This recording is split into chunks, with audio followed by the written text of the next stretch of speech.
Hello, good morning.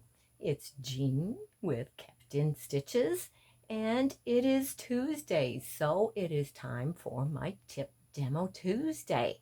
I'm in a different location here by my sewing machine in my stitching cottage this morning, and in a little bit I'm going to um, adjust the camera angle, and I am going to show you again just a quick demonstration on how to set up your light box and prepare it, your fabric, your pattern, and that for something that you are needing to trace and transfer onto your fabric, which this morning it is to do an embroidery.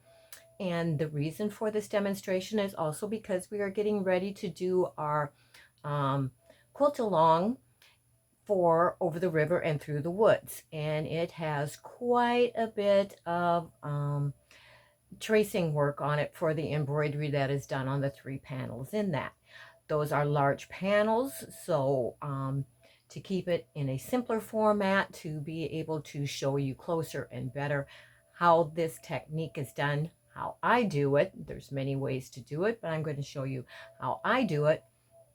I'm using a smaller sampler this morning, and I'm just going to transfer a little saying that I'm going to use eventually on a slow stitching project.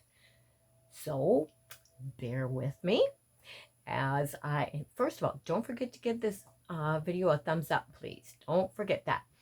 But so bear with me because I'm going to adjust now my tablet here so I can bring you down to be able to see, oops, not quite that far, the work that I'm doing over here on the light box.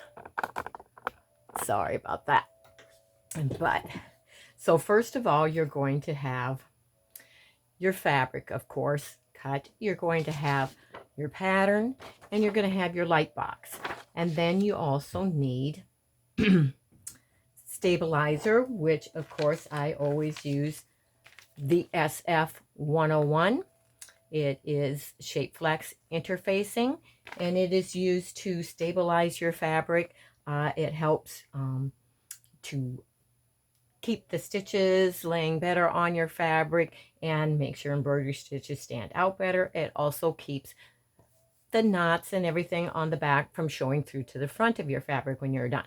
But we're not going to put this on yet. First, we are going to transfer what we want to stitch onto our fabric.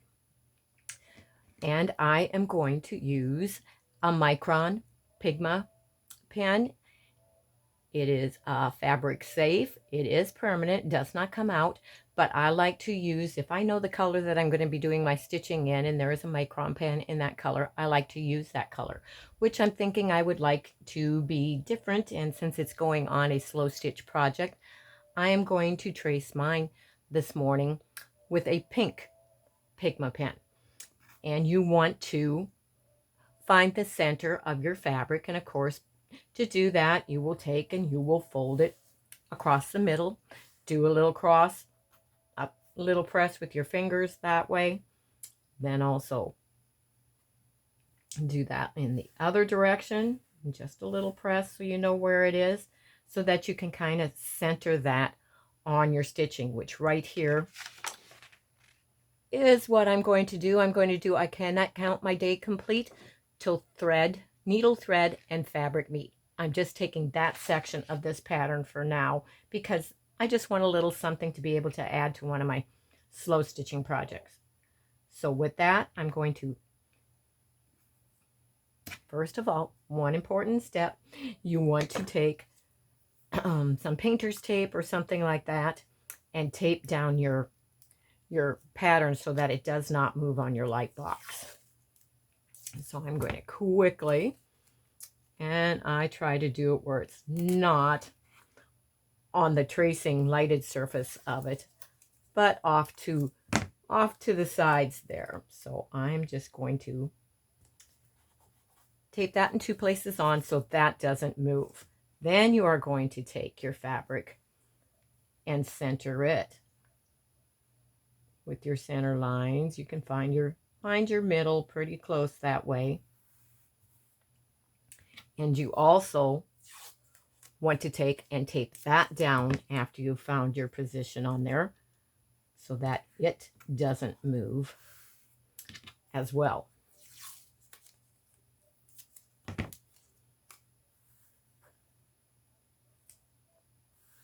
And you just smooth it out and put the tape. Oops.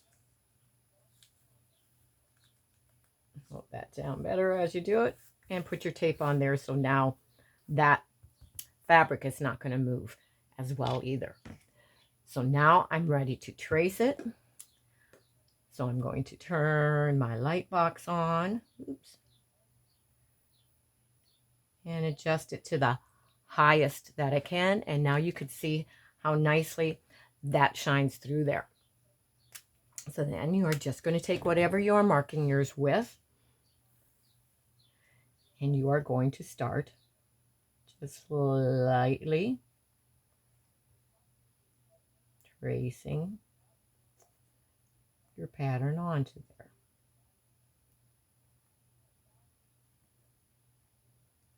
And even though it's taped down, you want to take your fingers and hold like I am. I'm spreading that out, holding that down tight as I take my pen and mark that because it will move a little bit on you and you don't want it, especially on fine things, you don't want it to move any more than what you can possibly keep it steady on there. It's going to move just a little bit, but if you hold that tight, it's not going to do much moving. And you just keep going along, following the lines on whatever it is that you decide that you are tracing. On the over the river and through the woods, it's going to be a lot of trees, tree branches, a bridge with stonework in it, a house. I mean, there is a whole lot for those of you that are doing that quilt along with me. And I discussed that in previous videos.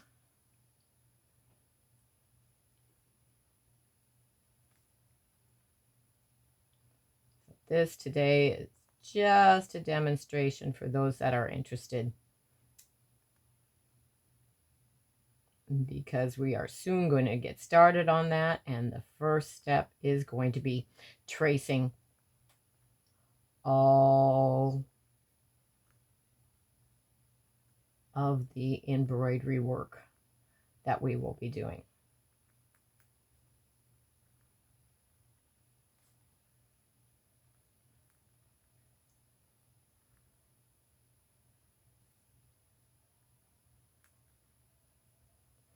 And this is a 0.01, by the way, which is a very, very thin line. So once I do the embroidery work on here, it is going to cover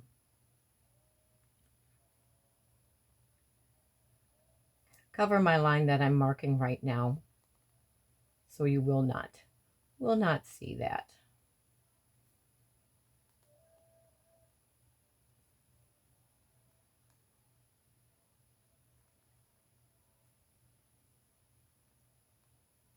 And again, you can see how I'm spreading my fingers and spreading that fabric, holding it down tight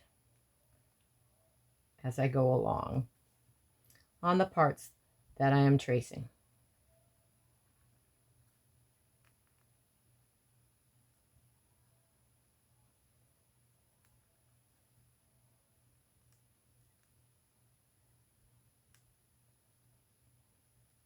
And once I turn the light off then on this, after I've got this all traced, you will be able to see how well that worked.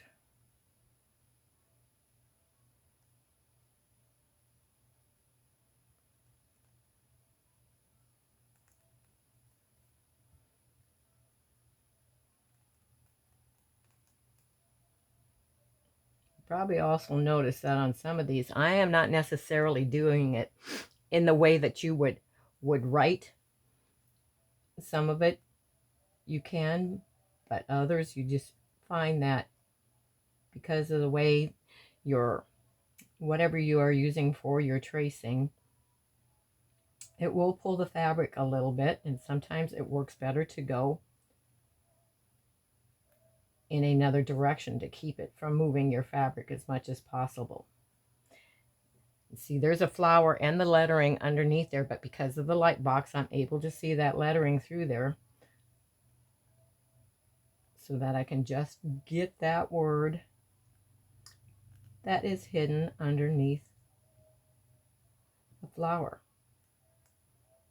And for this project, I'm not doing that flower though, so I'm not tracing that part.